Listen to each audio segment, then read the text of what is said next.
Sue Ramirez nagsalita na at ibinulgar ang buong pagkatao ni Daniel Padilla.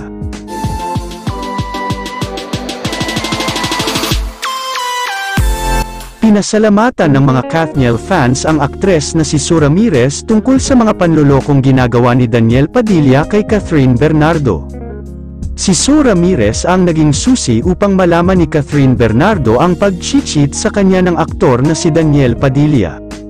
Ayon sa balita, nakausap umano ni Sue Ramirez ang initial name na JV, na ang kapamilya actress na si Jillian Vicencio ang nagsabi umano kay Sue Ramirez na jute si Daniel Padilla. Kaya naman nagtaka umano si Catherine Bernardo na bakit alam ni Sue Ramirez na jute si Daniel Padilla. Ani Sue Ramirez na sinabi lang umano sa kanya ni Jillian Vicencio ang lahat ng ito.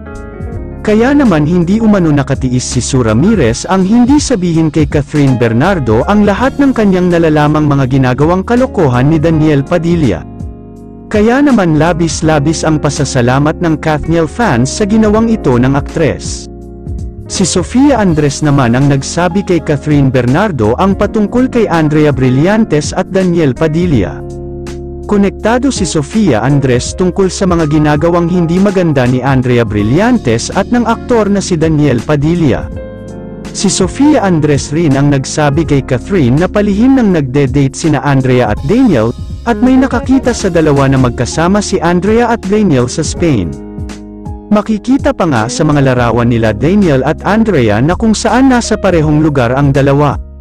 Samantala alam na rin umano ni Zanjo Marudo at Joshua Garcia ang mga ginagawang kalokohan ni Daniel Padilla, ngunit wala umanong lakas na loob ang mga ito na sabihin kay Catherine Bernardo, dahil ayaw umano nila na madamay at alam umano nila na malaking gulo ito, at alam nilang masasaktan si Catherine kapag inamin nila ito. Dagdag pa nila ayaw rin umano nila na maghiwalay ang kaibigan nilang si Catherine Bernardo at Daniel Padilla.